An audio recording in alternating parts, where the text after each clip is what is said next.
Joe Buscaglia, Matt Bove, out here at MetLife Stadium.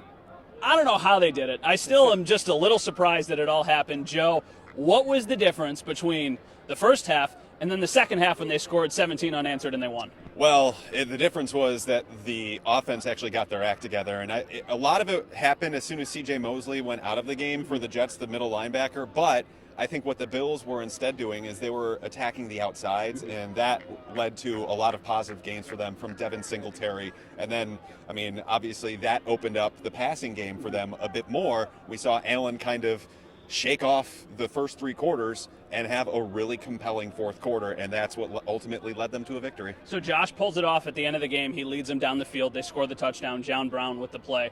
But overall, what did you think of his game? Because there were ups and there were downs for sure. Yeah, there was a lot of downs early on. I really liked the first drive, the way that it came out, and then it got chopped in half when he fumbled the ball away. And you just can't have that, especially even after all the positive throws that he had.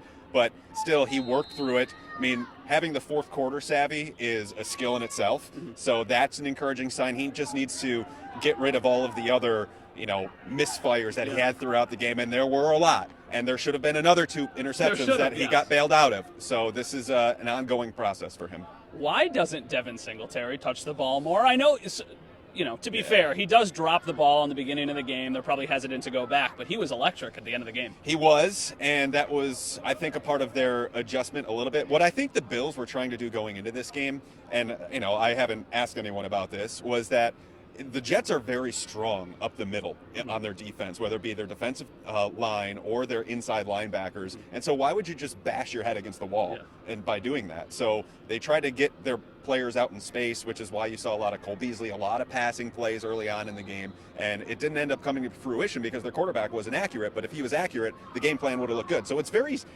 subjective as to how good or bad a game plan is just based on things. But they tried to attack their weakness. This is a loaded question. I realize it's just one game, but how good is this defense? The defense is extremely good. They didn't force a single turnover, and they only allowed 8 points. That's really darn good. Their backs were against the wall 4 different times in the first half, and they didn't allow a single point. So to put that into context, they were going against a second-year quarterback that's still trying to figure things out himself.